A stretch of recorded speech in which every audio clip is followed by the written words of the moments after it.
पारमपुरी नाम का एक गांव था, जहां पर मंजोत अपनी बीवी ऋचा के साथ रहता था।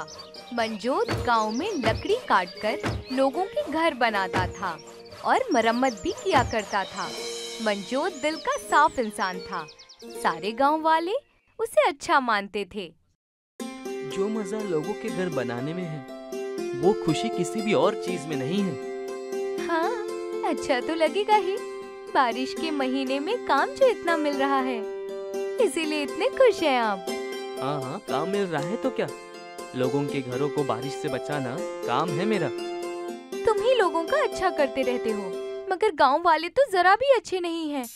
आए दिन चोरी की खबरें, जमींदारनी का प्रधान से जलना, एक दूसरे से ईर्ष्या रखना, लोगों के पीठ पीछे बुराइयां करना, यही सब चलता रहता है गांव में।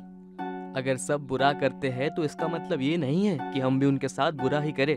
अच्छा छोड़ो, मैं निकलता हूँ, मुझे आज प्रधान जी का नया घर बनवाना है। मंजोत कुल्हाड़ी लेकर जंगल में पहुँचता है और दरख्त काटने लगता है। आज तो लगता है कि ये पूरा दिन इस पेड़ को काटने में ही चला जाएगा। जल्दी से पेड़ की लकड़ियाँ काट लेता हूँ, फिर प्रधान जी का नया घर बनाना शुरू कर दूंगा। जंगल में बारिश होने लगती है और आसमान से एक इंसान नीचे आता है, जिसके बाएं हाथ में एक छोटा बादल था। जी, आप कौन हैं? मैं जो कोई भी हूँ, तुम्हें उससे कोई मतलब नहीं होना चाहिए।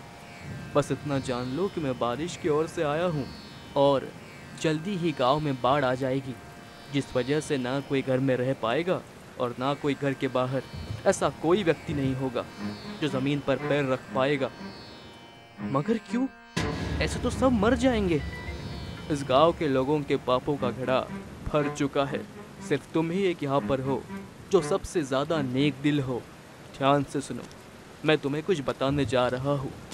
एक बड़ा जहाज तैयार करो और जितने लोग उस जहाज में आ सकते हैं, उतने लोगों को अपने जहाज में बिठा लो।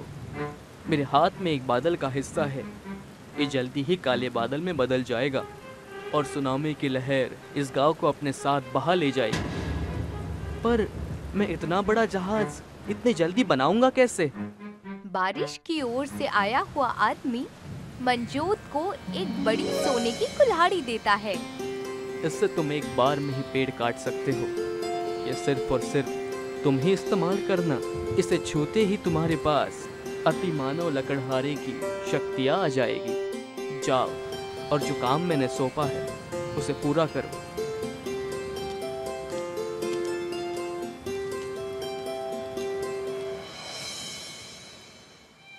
मंजोत प्रधान को जाकर सारी बातें बता देता है।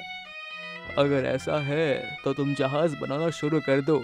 मैं सारे गांव वालों को इकट्ठा करता हूँ और उन्हें एक खबर सुनाता हूँ। बारिश रुकने का नाम ही नहीं ले रही थी। मंजोत जंगल में जाता है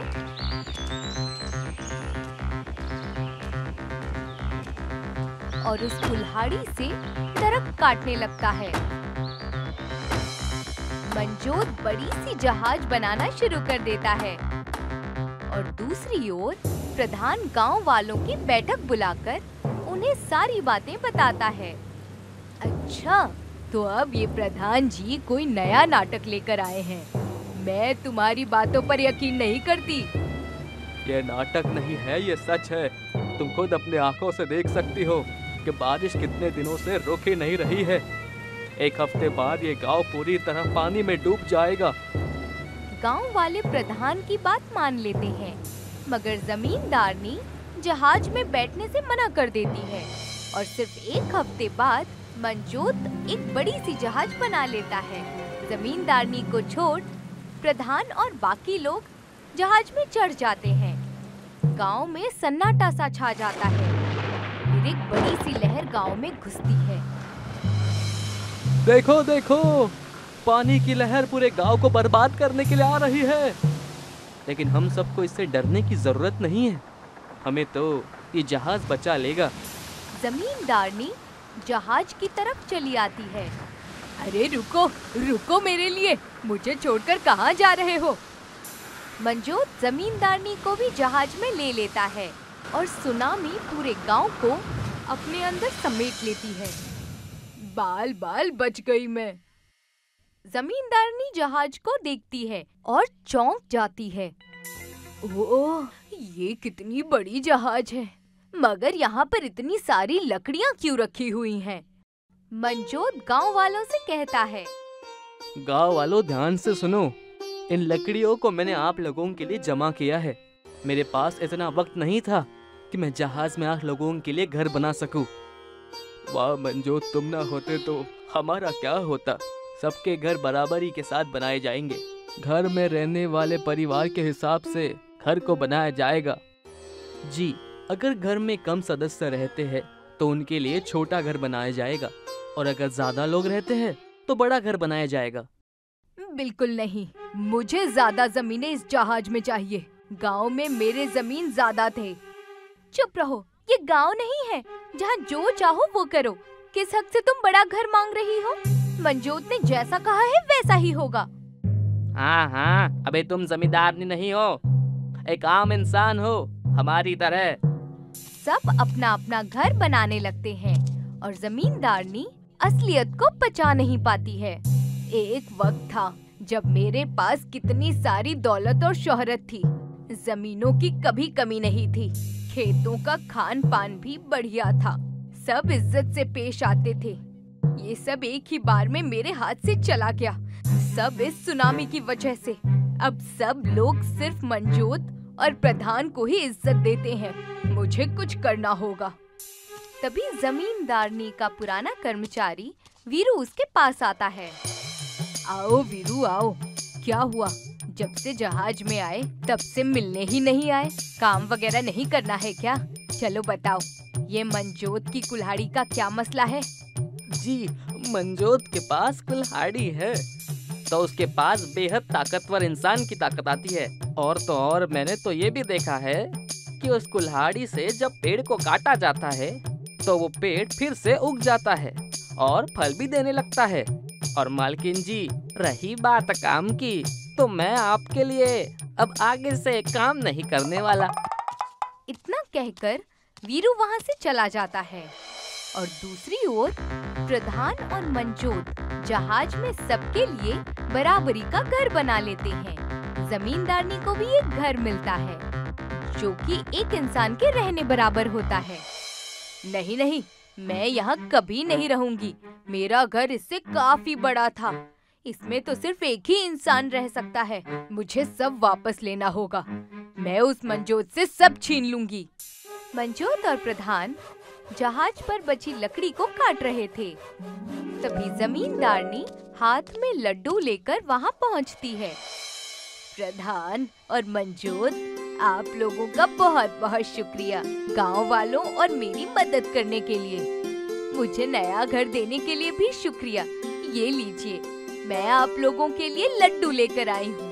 लीजिए, खाइए ना। वाह, आज इस जहाज के गांव में नया चांद कैसे खिल गया। बेहद खुश लग रही हो जमींदारनी। हाँ, हम भी खुश हैं। अगर आप खुश हैं तो लाइए, दीजिए। प्रधान और मंजोत लड्डू खा लेते हैं।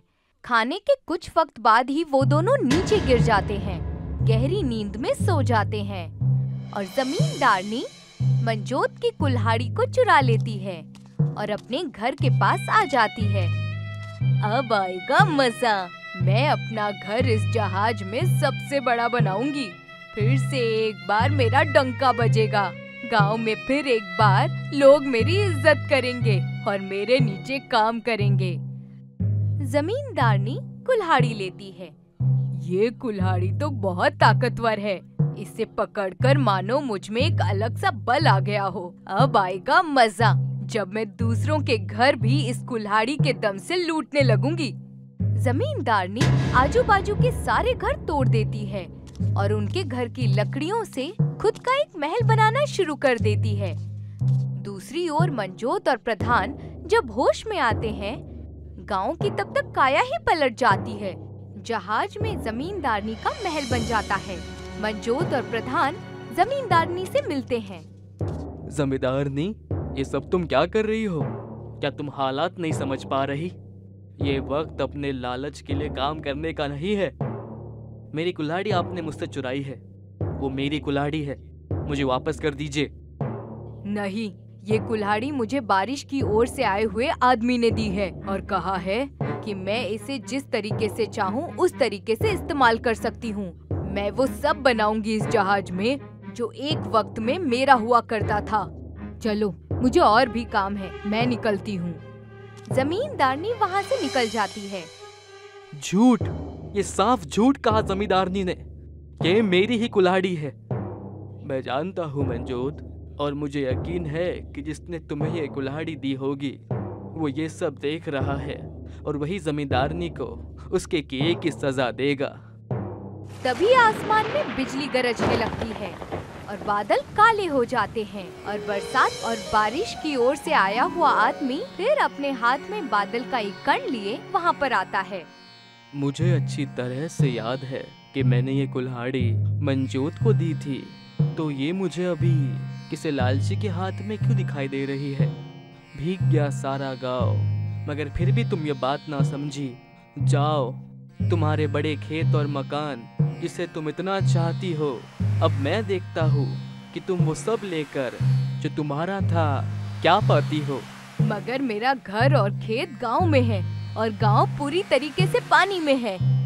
जमींदारनी के हाथ से कुल्हाड़ी गायब हो जाती है और उसे वो बारिश का आदमी जहाज से नीचे फेंक देता है। अगली सुबह कुल्हाड़ी मंजोत के घर पर होती है। प्रधान और मंजोत गांव में फिर से सबके घर बराबरी से बना देते हैं और आगे से सब खुशहाली से जहाज के गांव में रहने लगते हैं।